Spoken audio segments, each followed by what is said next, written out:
मित्रों नमस्कार। मैं हूं आपका दोस्त डॉक्टर अनिल अग्रवाल। आज 14 अगस्त का दिन है, शाम हो रही है। कल हम 15 अगस्त मनाएंगे और ये 15 अगस्त 2021 वाला जो 15 अगस्त है ये ख़ास तौर पे कुछ नया चीज़ें लेके आएगा, क्योंकि हमने जैसे पिछले 1.5 साल से कोरोना भुगत रहे थे और फिर उसके बावजूद कि भी हम जो है बहुत ज़्यादा उत्साह के अंदर रहते हैं जब भी कभी 15 अगस्त का दिन आता है, क्योंकि इस दिन हमें आज़ादी मिली थी। और अंग्रेज़ों से आज़ादी मिलने के बाद हमारे देश के अंदर डेमोक्रेसी आई। डेमोक्रेसी का मतलब है हर व्यक्ति स्वतंत्र है, अपनी बात बता सकता है, अपने देश के लिए जो भी कुछ वो करना चाहता है वो कर सकता है। और आज मेरे साथ विभोर भारद्वाज हैं जो बहुत उत्सुक हैं मेरे से कुछ 2-4 सवाल पूछने के लिए। तो मैं विभोर जी को कहता हूँ कि आप मेरे से पूछें, क्या पूछना चाह रहे हैं। नमस्कार डॉक्टर साहब, कैसे हैं आप? हाँ नमस्कार। डॉक्टर साहब देखिए, 15 अगस्त हम मना रहे हैं बहुत सालों से। क्यों मना रहे हैं, किस लिए मना रहे हैं, तो हम सबको पता है।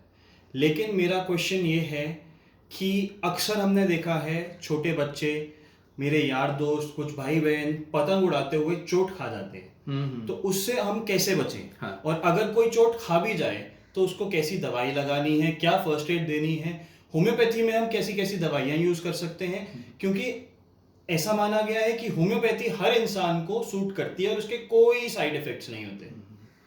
विभोर जी, आपने प्रश्न बहुत अच्छा पूछा है, क्योंकि 15 अगस्त के दिन क्या होता है, सुबह लाल किले के प्राचीर के ऊपर हमारे प्रधानमंत्री जी झंडा फहराते हैं और उसके बाद अपना एक संदेश देते हैं देश के नाम।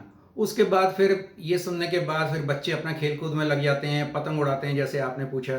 तो पतंग उड़ाते हुए सबसे ज़्यादा दुर्घटना क्या हो सकती हैं, पहले हम उस पर विचार करते हैं। देखिए, पतंग उड़ाते हुए जैसे आजकल पता है हमें चाइनीज मांझा आया हुआ है जिससे बहुत ज़्यादा हाथ कटते हैं। कई बार तो ऐसा भी हुआ है कि लोगों की गर्दन भी उससे कट गई और जानलेवा भी हुई। तो सरकार ने चाइनीज मांझे के ऊपर बैन लगा दिया है। तो हम बिल्कुल कृपया करके चाइनीज मांझे का बिल्कुल इस्तेमाल ना करें, अपने देसी मांझे को ही इस्तेमाल करें और उससे ही पतंग उड़ाएं। फिर उसके बावजूद भी जो है कई बार उंगलियां कट जाती हैं, तो उसके ऊपर क्या लगाया जाए, या कहीं और से कोई घाव होता है तो क्या लगाया जाए, उसके लिए होम्योपैथी में एक दवाई है कैलेंडुला। कैलेंडुला मदर टिंचर ला के रख लें और वो जैसे जहाँ पर कटे वहाँ पे अगर आप उसके 2 ड्रॉप डाल देंगे तब भी खून बंद हो जाएगा, दर्द भी बंद हो जाएगा और बच्चे को कोई ज़्यादा दिक्कत नहीं आने वाली है। इसके अलावा एक चीज़ का और ध्यान रखें कि बच्चे अगर छत के ऊपर पतंग उड़ा रहे हैं तो छत ऐसी होनी चाहिए जिसके चारों तरफ को पैराफिट बनी हुई होती है, मतलब मंडेर बनी होती है।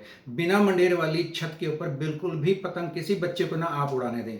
और बच्चे खुद भी ध्यान रखें कि ऐसी छत के ऊपर हमने पतंग नहीं उड़ानी है, या फिर मैदान में जाकर उड़ाएं। ये खास तौर पे ध्यान रखना है, तभी पतंग उड़ाने का मजा आएगा, तभी आप इस त्यौहार को बहुत अच्छे से मना पाएंगे। हाँ, एक चीज़ और है कि सड़क के ऊपर भी आपने पतंग नहीं उड़ानी है, क्योंकि सड़क के ऊपर किसी भी टाइम पर कोई भी व्हीकल आ सकता है। कोई गाड़ी आ गई, कोई स्कूटर आ गया, कोई मोटरसाइकिल आ गई, तो उससे फिर वो दुर्घटना हो सकती है। क्योंकि बच्चा तो जब वो पतंग उड़ा रहा है तो उसका पूरा ध्यान उसमें है, और वो बाई चांस अगर वो आ गया, कोई स्कूटर आ गया, तो उसको चोट लग जाएगी। अगर बाई चांस चोट लग भी जाती है तो एक दवा अपने पास रख लें, आर्निका 30। तो उसकी 3-4 खुराक अगर बच्चे को दे देंगे आधे आधे घंटे में तो उसका दर्द फौरन बंद हो जाएगा और उसके बाद उसे कोई दिक्कत नहीं होगी। डॉक्टर साहब, मैं एक चीज़ और पूछना चाहता हूँ। जैसे आपने बताया आर्निका 30 और कैलेंडुला का हम प्रयोग कर सकते हैं, ये हमारे लिए बहुत अच्छी है। मगर इसके बाद जो डॉक्टर्स अक्सर बोलते हैं कि हमें टिटनेस का इंजेक्शन लगवाना चाहिए, तो क्या वो भी ज़रूरी है या हम उसको अवॉइड कर सकते हैं? अगर चोट जो है वो सड़क के ऊपर घिसटने से लगी है तो उसमें से जब खून आया है, स्किन हट गई है, तो उस वक्त टेटनस का इंजेक्शन अवश्य लगवाना चाहिए। ये मैं सबको कहता हूँ कि टेटनस का इंजेक्शन लगवाने के अंदर कोई ज़्यादा मुश्किल काम नहीं है। जाएंगे डॉक्टर के पास, किसी के भी वो लगा देगा, ना उसमें कोई दर्द होता है ना कुछ होता है, तो वो अवश्य ही लगवाना चाहिए, क्योंकि उससे आप एक बहुत बड़ी बीमारी से बचे रह सकते हैं जिसको हम टेटनस बोलते हैं बीमारी को। इसके अलावा डॉक्टर साहब, ये दवाइयाँ जो आपने हमें बताई, ये हम किस किस और चोट लग जाए या दुर्घटना हो जाए तब हम यूज़ कर सकते हैं? हम्म, तो वो तो आपने करनी है उस वक्त के लिए मैंने आपको बताया है। फिर जिस तरह से आप पूछ रहे हैं इस दवा को किस वक्त और कहाँ कहाँ इस्तेमाल कर सकते हैं, तो वो मेरे को लगता है कि आज हम इस वाली बात को ज़्यादा ना करें, क्योंकि हम फोकस अपना करेंगे उस दिन जो दुर्घटनाएं हो सकती हैं तो उनको हम कैसे ठीक करें, तो उसके ऊपर ही ध्यान दें। फिर किसी और वीडियो के अंदर मैं आपको बताऊंगा आर्निका का प्रयोग और कहाँ कहाँ पर होता है, या कैलेंडुला मदर टिंचर का प्रयोग हम और कहाँ कहाँ पर कर सकते हैं। और डॉक्टर साहब, जैसे हमारे कुछ भाई बहन हैं, बड़े लोग हैं जो शराब भी पीते हैं और एनवायरनमेंट को, मतलब लोगों को परेशान करते हैं, जिसकी वजह से उनको भी कहीं ना कहीं दुर्घटना हो जाती है, चोट लग जाती है। बहुत सारी चीज़ें ऐसी हो सकती हैं जो कोई भी बंदा अवॉइड करना चाहेगा।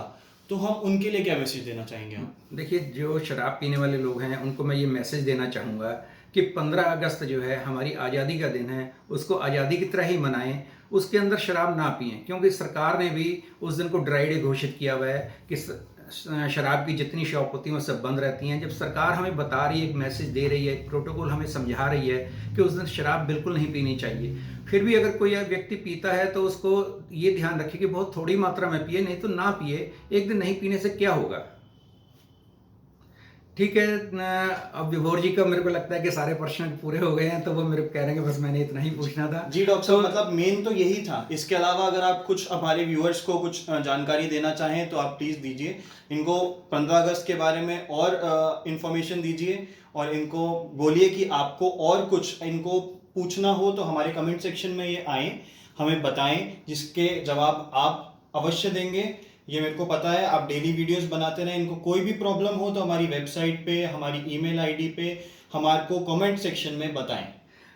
विभोर, आपने सारी बात कह दी जो मुझे कहनी चाहिए थी, तो इसलिए मैं इन सब बातों को दोबारा रिपीट नहीं करूंगा। मैं यही कहूंगा कि 15 अगस्त अच्छे से मनाएं, और ये दिन क्योंकि हमारी आज़ादी का दिन है, तो इस दिन हम इसको बहुत खुशियों की तरह मनाएं। जैसे हम दिवाली मनाते हैं, दशहरा मनाते हैं, बिल्कुल 15 अगस्त को भी हम उसी तरह से मनाएं। और मेरे इस चैनल को आप लाइक करें, सब्सक्राइब करें, मेरे को बहुत अच्छा लगेगा। और आपको जो भी कुछ पूछना हो कमेंट्स बॉक्स के अंदर आप लिखें, मैं उसका अवश्य जवाब दूंगा आपको। धन्यवाद दोस्तों।